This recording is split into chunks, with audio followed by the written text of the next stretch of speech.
Shakur Stevenson will be taking on Floyd Schofield, the Kid Austin. Let's talk about it. Shakur Stevenson got a decent fight coming up February the 22nd of next year, which is next month actually. It's going to be on pay-per-view on the Dad's channel. He's going to be taking on Floyd Schofield. I don't know if you know who that is, but Schofield is ranked by the WBO number 7 and WBA number 2, depending on who you ask, right? But Floyd Schofield is a solid fighter. He kind of reminds me of a Gervonta Tank Davis a little, and a lot like, what's the other guy? There's Pitbull Cruz. That's who I'm thinking of. He kind of reminds me of a Pitbull Cruz. Very aggressive, move forward, hard hitting on every punch. That's who he is. And I just think that that's going to challenge Shakur. Shakur needs this challenge.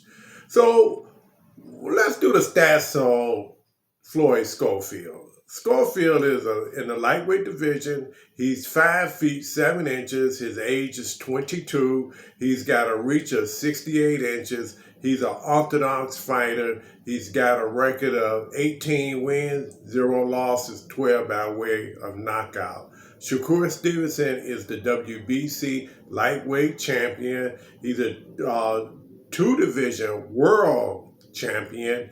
Shakur, depending again on who you ask, Shakur is either 5 feet 7, 5 feet 8 inches. Shakur got a reach of 68 inches.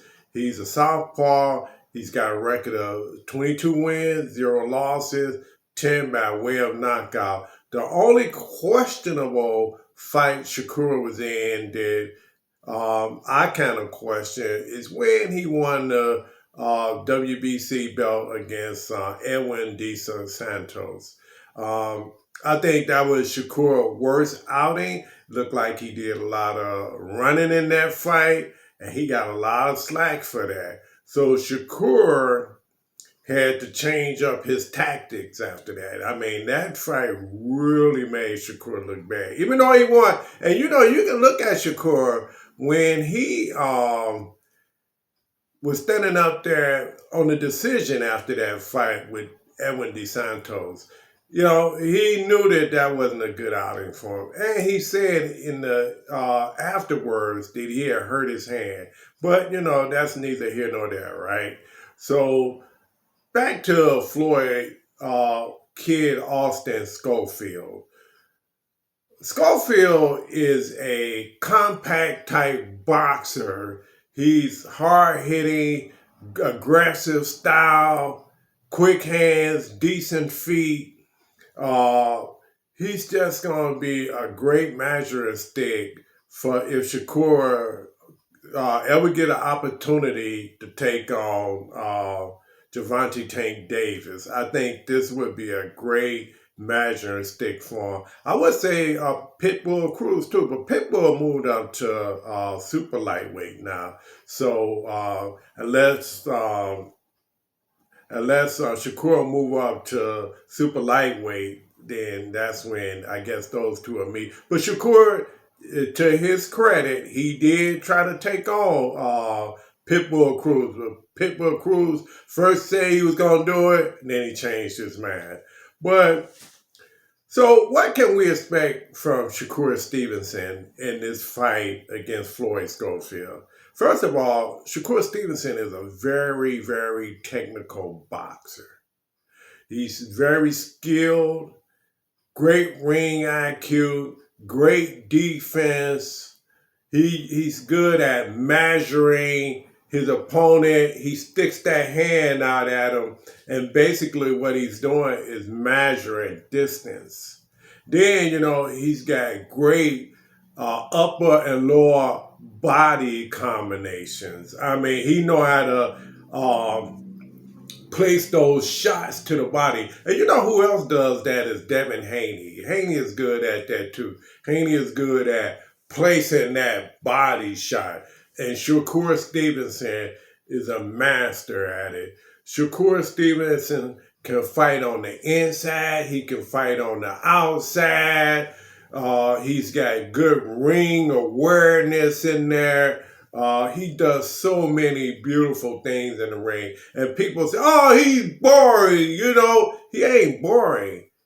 If you into boxing, you can really appreciate all that technique. Everything is technique with Shakur. You know, he's just a unbelievable boxer, you know, and people don't give him enough credit for what he brings in the ring. You know, it's art. When Shakur Stevenson fight, it's art in the ring, okay?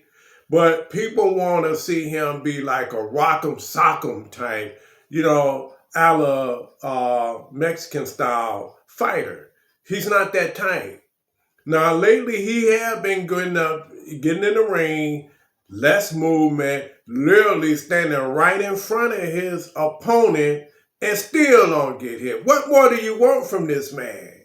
He stands right in front of you now, right? He ain't even doing the running anymore, and he's still not getting hit. What more you want? You say you didn't want to run, he ain't running anymore.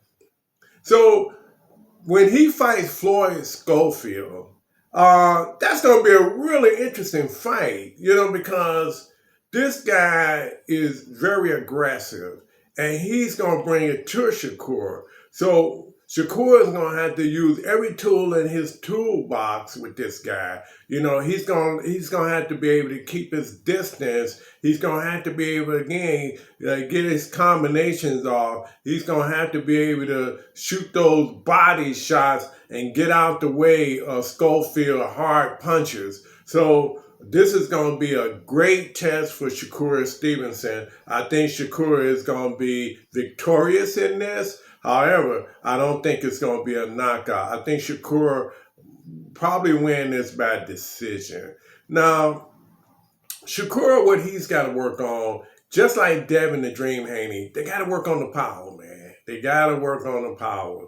Because without that power, people want to see Gervonta Tank Davis type finish. They want to see somebody get knocked out. So Shakur got to somehow figure that out, whether it's lifting weights, but not too much, just to build up some more power where you can get some of these guys out of there. And my congratulations to Usyk.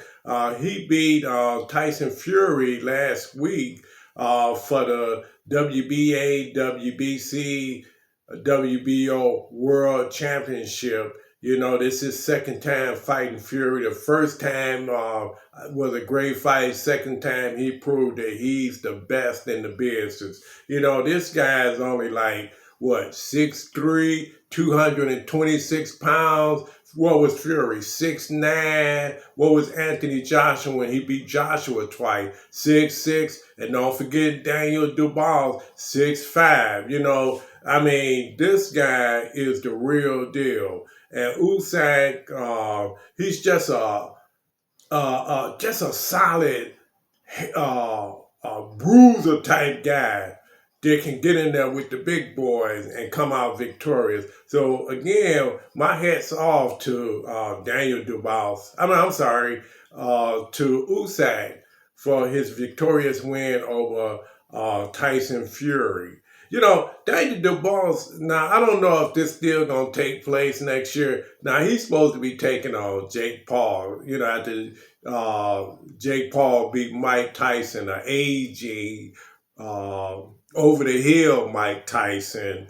And so let's see how that works out. And I think it's all for the money, you know. And I think Jake Paul is going to have a lot of things in place to stipulate that you cannot knock him out and you cannot hurt him in the ring. And so, you know, again, you know, Jake Paul got a big following, and both sides going to make a lot of money. Let's talk about Gervonta Tank Davis against Lamont Roach. Well, you know, the fans weren't too happy about that match. And so Javante, I guess, decided, well, you know what? Let's just throw this out. We're not going to even fight because everybody was saying that Lamont Roach was not on Javante Tank Davis level. And don't get me wrong, Lamont Roach is a solid boxer. He really is. But was he the right opponent to take on Javante Tank Davis? Because Davis talking about he gonna retire after 3 more fights. So everybody want to see him take on Shakur Stevenson, Lomachenko. Even though Lomachenko did not want to fight when Javante Tank Davis brought it to his attention. I think he wanted to take some time off. And then you still got Zepeda. And then you also have Keyshawn Davis. So,